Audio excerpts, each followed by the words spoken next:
खबरदार में बात आज गुजरात के उस खबरदार आंदोलन की जिसने शायद देश को एक लिहाज से खबरदार कर दिया है, क्योंकि आरक्षण को लेकर संयोग से उसी दिन ऐलान हुआ है जिस दिन बीपी मंडल की जयंती है। अजीबोगरीब स्थिति है और गुजरात में पटेलों के आरक्षण की मांग पर आज अहमदाबाद में जो शक्ति प्रदर्शन किया गया, उसके बाद वक्त बीतते ही जीएमडीसी ग्राउंड में पुलिस पहुंची, उसने हार्दिक पटेल को हिरासत में ले लिया है। तयशुदा कार्यक्रम के मुताबिक शाम 5 बजे तक सभा को विसर्जित हो जाना था, लेकिन प्रदर्शनकारी हटे नहीं तो प्रदर्शनकारियों पर पुलिस ने लाठीचार्ज शुरू कर दिया। और दरअसल इस पूरे दौर में एनएच नेशनल हाईवे पर भी जाम लग गया था और खासतौर से वडोदरा और सूरत जाने वाली सड़क पूरी तरीके से जाम हो गई थी। यानी अहमदाबाद से अगर आप मुंबई की दिशा में जाते तो वो सड़क जाम थी। इसके बाद हंगामा मच गया पूरे के पूरे राज्य में और उसके बाद अहमदाबाद में धरपकड़ शुरू हुई। एक तरफ लाठीचार्ज, दूसरी तरफ धरपकड़ और इन सब के बीच हार्दिक पटेल को भी जबरदस्ती गाड़ी में बैठा कर ले जाया गया। एक तरफ शक्ति प्रदर्शन के तुरंत बाद जिस तरीके से पुलिस ने लाठीचार्ज किया, उसने कई सवाल हालांकि गुजरात में कानून व्यवस्था को लेकर भी खड़े कर दिए, क्योंकि सुबह से ही हार्दिक पटेल मंच से इस बात का ऐलान कर रहे थे कि जिस भी हालत में होगा, जैसे भी होगा, लेकिन जब तक मुख्यमंत्री नहीं आएंगी। फिर उन्होंने बात बदली और कहा आंदोलन जारी रहेगा और उसका संकेत बहुत साफ था कि शाम तक स्थिति संयोग से सिर्फ सभा स्थल तक सीमित रही रहेगी, बल्कि लोग वहां से निकलेंगे और उसके बाद जब सभा स्थल से लोग निकले तो उसके बाद पूरा का पूरा राष्ट्रीय राजमार्ग भी जाम हो गया। और जो स्थिति है उसमें हमारे संवाददाता कमलेश सुतार वहीं पर मौजूद है। कमलेश, क्या देख पा रहे हैं आप? अर्जुन जी, कुछ ही देर पहले यहाँ से आंदोलनकारियों को जीएमडीसी ग्राउंड से बुरी तरह से पुलिस ने खदेड़ कर बाहर निकाल दिया। पुलिस का ये कहना था कि परमिशन जो थी शाम तक थी और परमिशन खत्म हो गई है। पुलिस ने आंदोलनकारियों को ग्राउंड खाली करने को कहा। ऐसा ना होने के बाद पुलिस ने लाठीचार्ज किया और जितने भी आंदोलनकारी थे उन्हें जबरन बाहर निकाला गया। लाठीचार्ज पुलिस ने वहां पर बहुत जोरदार लाठीचार्ज वहां पर किया। जितनी भी गाड़ियां ग्राउंड के इर्द गिर्द खड़ी थी, चाहे वो आंदोलनकारियों की गाड़ी हो, मीडिया की गाड़ी हो, सभी गाड़ियों को पुलिस ने बुरी तरह से तोड़ा। ये हमने खुद अपनी आंखों से देखा, जिस तरह से पुलिस गाड़ियों पर लाठियां बरपा रही थी। हमें एक क्षण तो ये लगा कि ये पुलिस है या कोई आंदोलनकारी है या कोई यहाँ पर गुंडागर्दी का यहाँ पर कुछ माहौल हो रहा है। बुरी तरीके से गाड़ियां तोड़ी जा रही थी। पुलिस ने पूरे रास्ते का, पूरे ग्राउंड का कब्जा ले लिया था। ऐसे जो हालात है बहुत कम बार दिखाई देते। पूरी तरह से ग्राउंड के लाइट बंद कर दिए गए थे। आंदोलनकारियों की जगह पर पूरी जगह पर वहां पे पुलिस थी। कुछ ऐसे आंदोलनकारी जो वहां पर थे हमारे साथ, जिन्हें लाठीचार्ज का सामना करना पड़ा। एक भाई साहब आंदोलनकारी हमारे साथ है, दिन भर आंदोलन में थे। क्या हुआ आपके साथ में? मैं आंदोलन से निकल रहा था, मैं मेरा बाइक ले रहा था, तो आके सीधा 5-6 पुलिस वाला आके मेरे पर टूट पड़े और मेरा बाइक तोड़ डाला। मेरे पर 5-6 लाठी मारने लगा। हाथ पे मारा। कहाँ पर लगा आपको? ये हाथ पे लगा है, देखो ये लगा है, यहाँ लगा है, माथे में मारा है। तो माथे में मारा तो मानस मर जाते हैं। तो क्या है, पुलिस वाला क्या है? पुलिस वाले या हैवान है? पुलिस वाले या हैवान है? सब गाड़ी के कांच तोड़ दिए, सब बाइक के कांच तोड़ दिए, बच्चों को मारा, औरतों को मारा, बूढ़े बुजुर्गों को मारा, सबको मारा है उन्होंने। ये पुलिस है कि हैवान है? ये पुलिस नहीं है, गुंडागिरी है। पुलिस के खिलाफ काफी गुस्सा यहाँ पर लोगों में, क्योंकि जिस तरह से पुलिस ने यहाँ से आंदोलनकारियों को निकाला, यहाँ पर तो गुस्सा आप यहाँ पर लोगों के बीच में देख सकते हैं। नहीं कमलेश, जितनी बड़ी तादाद में लोग जमा हुए थे और उसके बाद पुलिस का लाठीचार्ज, अब क्या स्थिति है वहां पर? क्या सारे के सारे जो आंदोलनकारी थे लौट चुके हैं, मैदान खाली हो चुका है, सड़क पर कोई नहीं है, क्या है स्थिति?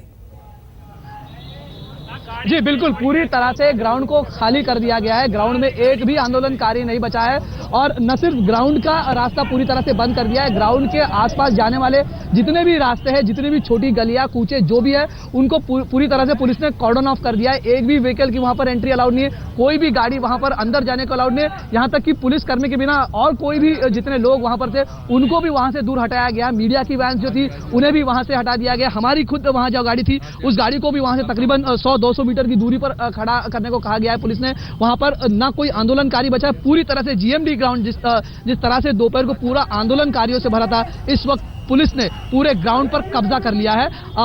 हार्दिक पटेल जो नेता है उनको भी हिरासत में ले लिया, उनको पुलिस वैन में बिठाकर यहां से ले जाया गया है।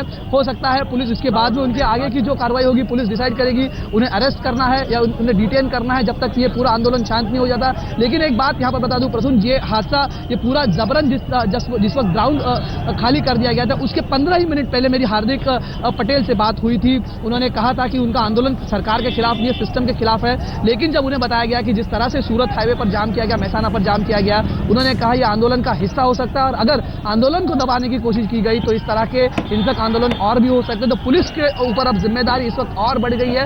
हार्दिक पटेल जिस बड़ी तादाद में लोग यहां पर आए थे उनमें गुस्सा है, न सिर्फ जो पुलिस एक्शन हुआ है उसके खिलाफ गुस्सा है, लेकिन जिस तरह से हार्दिक पटेल को उठाया गया, जिस तरह से उन्हें अरेस्ट किया गया और जिस तरह से लोगों को जबरन वहां से हटाया गया उसके खिलाफ भी गुस्सा इस वक्त रास्ते पर दिखाई दे रहा है। एक आखिरी सवाल का जवाब दीजिए, क्या यह मैसेज राज्य की मुख्यमंत्री यानी आनंदी पटेल के लिए मुश्किल भरा है या ये माना जाए कि अब दूसरे समुदाय भी इस तरीके से आरक्षण की मांग को लेकर या जो परेशानियां उसको लेकर संघर्ष की दिशा में बढ़ेंगे? क्योंकि गुजरात में एक बहुत लंबे वक्त तक आंदोलन हुआ नहीं।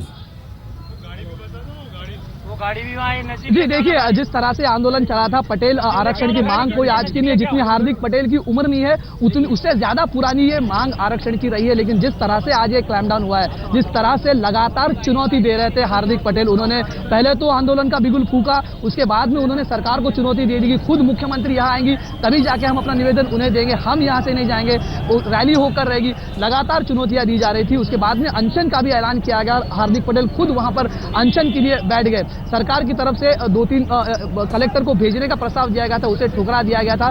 कहीं ना कहीं सरकार भी दबाव में थी। ये मुद्दा सिर्फ आरक्षण देने का नहीं था, एक कम्युनिटी को आरक्षण देने का था। और कहीं ना कहीं नहीं, एक मिनट, आप जिस बात का जिक्र कर रहे हैं, हाँ एक मिनट कमलेश, हम चाहेंगे आप हमारे साथ बने रहिए, क्योंकि जिस वक्त गिरफ्तारी नहीं हुई थी हार्दिक पटेल की, उससे ठीक पहले हमने हार्दिक पटेल से बातचीत की थी और तब कई सवालों के जवाब उन्होंने जिस तरीके से दिए थे वो आंदोलन की दिशा में कहीं व्यापक तरीके से ले जाते हैं। मसलन उनसे सबसे पहले हमने पूछा था कि आंदोलन अभी क्यों, जिस वक्त नरेंद्र मोदी राज्य के मुख्यमंत्री थे तब क्यों नहीं? जवाब सुनिए। 200 साल से अंग्रेज गुलामी कर रहे थे हिंदुस्तान में। मंगल पांडे ने भी शुरू किया था स्वतंत्र संग्राम, तब अच्छे सब लोग बाहर नहीं निकले थे। जरूरत पड़ने पर गांधी जी की अच्छी नेतृत्वता मिली, देश आजाद हो गया है। गुजरात में भी बहुत समय से यह आंदोलन चल रहा था, लेकिन अच्छा नेतृत्व नहीं मिल रहा था, सबको दबाए दिया जाता था। आज युवा क्रांति लेकर निकला है और पूरा आंदोलन चला रहे हैं। लेकिन कोई संविधान में व्यवस्था नहीं जिससे पटेल सरीके समाज को भी आरक्षण मिल सके। हार्दिक, क्या जवाब है? अगर संविधान में तो रात को 3:30 बजे सुप्रीम कोर्ट नहीं खुलती, संविधान में लिखा है। फिर भी सुप्रीम कोर्ट एक आतंकवादी के लिए खुलती है। तो हिंदुस्तान के लड़कों को सही विकास के लिए, हिंदुस्तान के विकास की आर्थिक स्थिति के लिए अगर संविधान में चेंज होना पड़ता है तो करना पड़ता है। तो संविधान बदलेगा कौन जब राजनेताओं ने आरक्षण लागू कराया है और आप कह रहे हैं कि आरक्षण से युवाओं की मुश्किल बढ़ी है? तो ये जो लोग हैं जो यहाँ पर पैदा हुए, तो उन लोगों को क्या करना चाहिए? सिस्टम ऐसी खड़ी करनी चाहिए ना, चाहे जो भी सरकार हो। इस देश के युवा के लिए कुछ करना पड़ेगा। बेरोजगार है सब लोग, युवा आत्महत्या कर ले तो उसकी जिम्मेदारी कौन लेगा, सरकार या गवर्नमेंट? नहीं, तो आप आरक्षण चाहते हैं या आरक्षण खत्म करना चाहते हैं? आपके आंदोलन का मकसद क्या है? या फिर सबको आरक्षण दे दो या फिर आरक्षण हटा दो, ताकि समानता इस देश में आ जाए और विकास हो जाए, इस देश का महासत्ता की ओर चला जाए। नहीं तो पिछड़ों की तरफ पीछे ही रह जाएगा। तो गुजरात में रहेंगे या दिल्ली भी आएंगे? इसके बाद उन्होंने कहा था, जो हिस्सा कट गया, उन्होंने कहा था हम दिल्ली भी आएंगे। बहरहाल, लेकिन एक सवाल जो आखिर में था वो बड़ा महत्वपूर्ण था कि या तो सभी का आरक्षण खत्म कर दो या फिर सभी को आरक्षण दे दो। कमलेश, हमारा सवाल बस यही पर था, इस महत्वपूर्ण बात पे लेकर, क्या गुजरात में ऐसे माहौल बन रहा है या बन चुके हैं जिसमें यह बात उठ रही है कि आरक्षण की वजह से युवाओं को मुश्किल हो रही है, छात्रों को मुश्किल हो रही है और उसमें उच्च तबका भी यानी ऊंची जाति के लोग भी इस बात का जिक्र कर रहे हैं कि आरक्षण खत्म कर दीजिए या आरक्षण हमें भी दीजिए? जी, लगातार ये सवाल हार्दिक पटेल की भूमिका पर उठाया जा रहा था, जिस तरह की भाषा का वो इस्तेमाल करते हैं कि या तो आरक्षण पटेल कम्युनिटी को दे दो या पूरी तरह से आरक्षण ही खत्म कर दो। कहीं ना कहीं जो यहाँ के राजनीतिक विशेषज्ञ इस बात को भी मानते हैं कि ये भूमिका भी कहीं ना कहीं किसी जमाने में आरएसएस की रही थी कि या तो सबको आरक्षण दे दो या पूरी तरह से आरक्षण ही खत्म कर दो। जिस तरह से मोबिलाइजेशन हुआ था, जिस माइन्यूट तरीके से जितने माइक्रो लेवल पे इसका ऑर्गेनाइजेशन पूरा 25 दिनों में 45 दिनों में पूरा आंदोलन खड़ा रहा था, इसके पीछे कौन सी शक्ति हो सकती, इसके बारे में भी दबे आवाज में ही सही इसके बारे में चर्चा जरूर हो रही थी। तो ये हार्दिक पटेल का आंदोलन है, पटेल समाज का आंदोलन है या इसके पीछे कोई और है, इसके बारे में भी लगातार सवाल उठ रहे थे। जिस तरह से राजनीतिक चुनौती वो देना चाहते हैं, जिस तरह से हार्दिक पटेल ये 1985 की भाषा करते हैं, जिस वक्त उनका जन्म नहीं होता, 1993 का जन्म हार्दिक पटेल का है, लेकिन वो दाखिला देते हैं 1985 का कि जिस तरह से पटेलों ने यहाँ पर कांग्रेस की सरकार को उखाड़ के फेंक दिया था, उसी का आज वो दाखिला दे रहे हैं। कह रहे हैं कि अगर तब हो सकता है तो अब भी हो सकता है। एक महत्वपूर्ण बात उन्होंने कही थी कि अगर पटेल चाहे तो हार्दिक पटेल 2017 में यहाँ पर फिर से कमल नहीं खिलेगा। तो ये कहीं ना कहीं एक छुपा हुआ एक डिस्क्रीट राजनीतिक संदेश भी यहाँ पर हो सकता है, जिसकी वजह से शायद जो क्लैम्प डाउन हो रहा है, जिस तरह की कार्रवाई पुलिस की कर रही है, उससे ये प्रतीत हो सकता है इन दोनों में कोई ना कोई लिंक जरूर हो सकती है। चलिए कमलेश, आपका शुक्रिया। हम स्क्रीन पर दिखा रहे हैं जिस वक्त गिरफ्तारी हुई थी और उनको पुलिस जीप में या पुलिस वैन में ले जाया जा रहा था हार्दिक पटेल। क्या कहना आपका?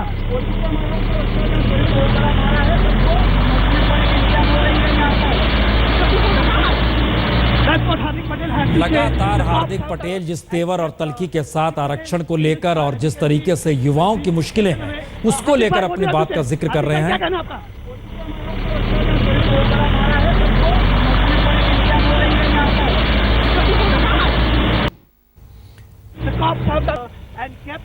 हार्दिक पटेल दरअसल एक ऐसे परिवार से निकले हैं जिस परिवार के भीतर इनके खुद पिता जो बीजेपी से जुड़े रहे, भरत भाई पटेल, जो कि हालांकि उतने कद्दावर नेता नहीं, लेकिन जिन स्थितियों को लेकर गुजरात के युवाओं और छात्रों के बीच असंतोष है, उस नब्ज को भरत पटेल ना पकड़ पाए, बीजेपी के भीतर इस सवाल को ना उठा पाए, लेकिन उनके बेटे हार्दिक पटेल ने अपने पढ़ाई के दौरान इस मुद्दे को उठाया था। तो जाहिर है आंदोलन अपने तरीके से खड़ा कर, और हार्दिक पटेल ने आज नरेंद्र मोदी पर तगड़ा हमला किया और बात पटेलों के हक की वो करीब 1.5 घंटे तक बोले। इशारों में उन्होंने मोदी विरोधी ताकतों की धुरी बनने के भी संकेत दिए। अगर एक पटेल पूरे हिंदुस्तान को एकजुट कर सकता है तो हम तो 50 लाख है, 1 करोड़ 80 लाख है, पूरे हिंदुस्तान में 27 करोड़ है, हम जो चाहे वो कर सकते हैं। हमें हमारा हक चाहिए, हम भीख नहीं मांग रहे। अगर दोगे तो प्यार से लेंगे, नहीं तो छीन लेना हमें भी आता है। गांधी की संस्कृति हमें जुड़ी है, सरदार के संस्कार, सरदार की बातें, सरदार के दिल की आवाज आज भी हमें जुड़ी हुई है। जिस दिन सरदार और गांधी ने बोल दिया ना कि बन जाओ भगत सिंह चंद्रशेखर आजाद, उस दिन बन जाएंगे हम। और इस दिन क्या होगा? उस दिन ये होगा कि किसी लंका में रावण नहीं बचेगा, किसी लंका में रावण नहीं बचेगा, सब लंका पर जला देंगे। जहां जहां रावण पैदा हुआ है वहां कभी रावण पैदा नहीं होने देंगे। हम जहां निकलते हैं वहां पर क्रांति शुरू हो जाती है, जहां हम निकलते हैं वहीं इतिहास शुरू हो जाता है। हम लोग उसके वंशज है, तो हमें वो ताकत होनी चाहिए कि 14 साल का वनवास हो तो फिर भी इस आंदोलन को हम समाप्त कर सके। 1985 में पंजे को उखाड़ कर फेंका था, आज तक नहीं आया वो। 2017 आ रहा है, कादर में कीचड़ नहीं कभी करेगा, कमल कभी उगेगा भी नहीं।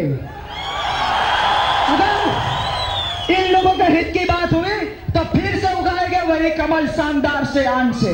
अगर इन लोगों के हृदय पर, इन लोगों के दिल के पर एक भीतर का चोट आया है ना, तो उखाड़ कर फेंक देंगे सभी को। जो पाटीदार हित की बात करेगा वही पाटीदारों पे राज करेगा, वरना कोई नहीं, चाहे वो कोई भी हो। पूरे हिंदुस्तान में 27 करोड़ लोग हैं हम, और इस 27 करोड़ की ताकत बहुत बहुत ज्यादा है। बिहार में नहीं देखा, नीतीश कुमार हमारा है। आंध्र प्रदेश में नहीं देखा, चंद्रबाबू नायडू हमारा है। हम पर कोई नहीं है, हम खुद है, हम हैं, हमें किसी की जरूरत नहीं है। राजनीति का ककहरा पढ़ नहीं बल्कि सिखा भी रहे हैं हार्दिक पटेल, और इन सब के बीच यह भी समझना होगा, बार बार इस बात का जिक्र करते हैं अगर, तो उनको याद है 1985 में माधव सिंह सोलंकी की सरकार थी और 145 सीट के साथ गुजरात में सरकार थी, और उस वक्त पटेलों की वजह से उन्हें गद्दी छोड़नी पड़ी थी। इसका जिक्र वो बार बार कर रहे हैं। लेकिन इन सब के बीच ओबीसी कोटे में आरक्षण की मांग कर रहे पटेलों ने आज अहमदाबाद को एक लिहाज से कहा जाए तो स्थिर कर दिया, थाम दिया। और इस विशाल रैली की अगुवाई कर रहे हार्दिक पटेल, जिन्होंने आरक्षण न मिलने पर गुजरात सरकार को उखाड़ फेंकने की चेतावनी भी डाली, हालांकि फिर पुलिस ने हिरासत में ले लिया।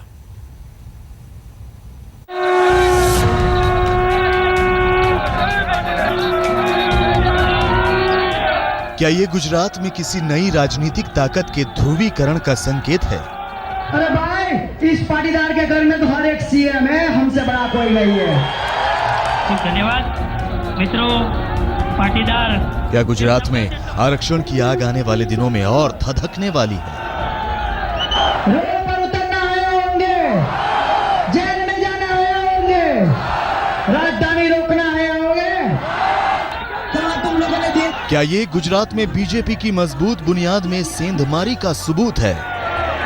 हमने वर्षों से कहा है कि गुजरात के अंदर जो पाटीदार हित की बात करेगा वही पाटीदारों पे राज करेगा, वरना कोई नहीं। ये तमाम सवाल इसलिए उठ रहे हैं कि अहमदाबाद के जीएमडीसी ग्राउंड में इतनी बड़ी भीड़ लंबे अरसे के बाद देखी गई। 22 साल का एक नौजवान गुजरात के सियासी और सामाजिक ताने बाने में मजबूत दखल रखने वाले पटेल समुदाय का नया संरक्षक बनकर सामने आया। फिर उसकी एक हुंकार से बीजेपी की मजबूत बुनियाद खतरे में दिखी। भाई श्री मोदी साहब, हम आपके जो विचार है ना, सबका साथ सबका विकास, हम आरक्षण में घुसकर सबका साथ सबका विकास करेंगे। 22 साल के इस नौजवान की ताकत का अंदाजा इस जन सैलाब से लगाइए, और आनंदीबेन सरकार की मुश्किलों का अंदाजा वाहनों के इस काफिले से, जिन्हें टोल टैक्स से छूट देने पर सरकार मजबूर है। समर्थकों की बड़ी भीड़ के सामने हार्दिक पटेल ने मोदी सरकार पर सीधा हमला कर अपनी मंशा भी जाहिर कर दी। आज भी कहता है 1985 में पंजे को उखाड़ कर फेंका था, आज तक नहीं आया वो। 2017 आ रहा है, कादों में कीचड़ नहीं कभी करेगा, कमल कभी उगेगा भी नहीं। हार्दिक पटेल ने सिर्फ आरक्षण के उस बारूदी मुद्दे को ही आग नहीं दिखाई जिसकी चपेट में कई बड़ी राजनीतिक उथल-पुथल होती रही है, बल्कि सरदार पटेल की उस विरासत पर भी दावा ठोका जिसे नरेंद्र मोदी कांग्रेस से झटक लेने की कोशिश करते रहे हैं। श्री सरदार वल्लभ भाई पटेल देश के पहले प्रधानमंत्री होते तो आज हम बाहर ना निकलते। पूरा देश आज अफसोस कर रहा है, अफसोस से बात नहीं चलती। 180 मीटर की सरदार की प्रतिमा लगाकर राजनीतिक पॉलिटिकल बैकग्राउंड मजबूत करते हो, दिल में झांक कर देखो सरदार के दो भी विचार है या नहीं। पर आगे क्रांति के मार्गों, इसमें दो राय नहीं कि हार्दिक पटेल की सियासी महत्वाकांक्षा का दायरा अहमदाबाद के इस मैदान से बाहर जाती दिख रही है। उनका नीतीश प्रेम, चंद्रबाबू नायडू से नाता और केजरीवाल की तारीफ यूं ही नहीं है। हम भी वो केजरीवाल ने कुछ किया है ना, उससे वो करेंगे। हमने सबसे सीखा है, हमने मोदी साहब से भी सीखा है कि छोटे नेटवर्किंग पर अच्छा यूज करिए, सब लोगों ने कर दिया। इस छोटे पटेल ने आनंदीबेन सरकार की पेशानी पर बल ला दिए हैं। मुख्यमंत्री के हाथों में ज्ञापन देने की मांग के साथ ये छोटा सरदार उपवास पर अड़ा है, और उधर सड़कों पर आरक्षण के समर्थकों और विरोधियों में ठनती जा रही है। तो क्या गुजरात नई सियासी भट्टी में तपने वाली है? बस इंतजार कीजिए। गोपी घांघर, अहमदाबाद, आज तक।